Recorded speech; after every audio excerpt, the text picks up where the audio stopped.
വിശുദ്ധ പൗലോസ് കോരിന്തോസുകാർക്ക് എഴുതിയ രണ്ടാം ലേഖനം, അധ്യായം 3. ഉടമ്പടിയുടെ ശുശ്രൂഷകർ. ഞങ്ങൾ വീണ്ടും ആത്മപ്രശംസ ചെയ്യുകയാണോ? മറ്റു ചിലർക്ക് എന്നതുപോലെ ഞങ്ങൾക്ക് നിങ്ങളുടെ പേർക്കോ നിങ്ങളിൽ നിന്നോ ശുപാർശ കത്തുകൾ ആവശ്യമുണ്ടോ? ഞങ്ങളുടെ ഹൃദയങ്ങളിൽ എഴുതപ്പെട്ടതും സകല മനുഷ്യരും അറിയുകയും വായിക്കുകയും ചെയ്യുന്നതുമായ ഞങ്ങളുടെ ശുപാർശ കത്ത് നിങ്ങൾ തന്നെയാണ്. മഷി കൊണ്ടല്ല, ജീവിക്കുന്ന ദൈവത്തിൻ്റെ ആത്മാവ് കൊണ്ട്, കൽപ്പലകകളിലല്ല, മനുഷ്യരുടെ ഹൃദയഫലകങ്ങളിൽ ഞങ്ങളുടെ ശുശ്രൂഷ വഴി എഴുതപ്പെട്ട ക്രിസ്തുവിൻ്റെ ലിഖിതമാണ് നിങ്ങൾ എന്ന വ്യക്തമാണ്. ഇതാണ് ക്രിസ്തു വഴി ദൈവത്തിലുള്ള ഞങ്ങളുടെ വിശ്വാസം. സ്വന്തമായി എന്തെങ്കിലും മേന്മ അവകാശപ്പെടാൻ ഞങ്ങൾ യോഗ്യരല്ല. ഞങ്ങളുടെ യോഗ്യത ദൈവത്തിൽ നിന്നാണ്. അവിടുന്ന് ഞങ്ങളെ എഴുതപ്പെട്ട നിയമത്താലല്ല, ആത്മാവിനാൽ പുതിയ ഉടമ്പടിയുടെ ശുശ്രൂഷകരാകാൻ യോഗ്യരാക്കിയിരിക്കുന്നു. എന്തെന്നാൽ എഴുതപ്പെട്ട നിയമം മൃതിപ്പെടുത്തുന്നു, ആത്മാവ് ജീവിപ്പിക്കുന്നു. കൽപ്പലകയിൽ എഴുതപ്പെട്ട മരണത്തിൻ്റെ നിയമം തേജസ്സിലാണ് നൽകപ്പെട്ടത്.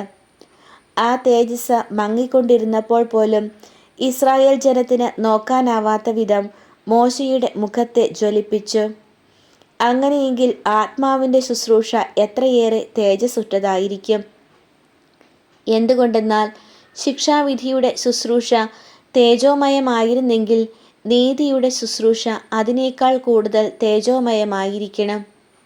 ഒരിക്കൽ പ്രശോഭിച്ചിരുന്നത് അതിനെ അതിശയിക്കുന്ന മറ്റൊരു ശോഭ മൂലം നിഷ്പ്രഭമായി തീർന്നു.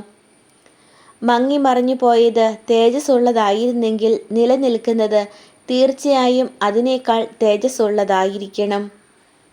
ഈ ദൃശ്യമായ പ്രത്യാശ ഞങ്ങൾക്കുള്ളതുകൊണ്ട് ഞങ്ങൾ ധൈര്യമുള്ളവരാണ്.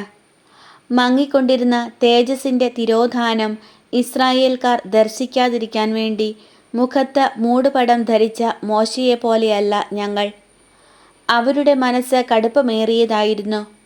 അവർ പഴയ പ്രമാണം വായിക്കുമ്പോൾ അതേ മൂടുപടം ഇന്നും അവശേഷിക്കുന്നു. എന്തെന്നാൽ ക്രിസ്തുവിലൂടെ മാത്രമാണ് അത് നീക്കപ്പെടുന്നത്. അതെ, ഇന്നും മോശയുടെ ഗ്രന്ഥം വായിക്കുമ്പോഴെല്ലാം അവരുടെ മനസ്സിൽ ഒരു മൂടുപടം കിടക്കുന്നുണ്ട്.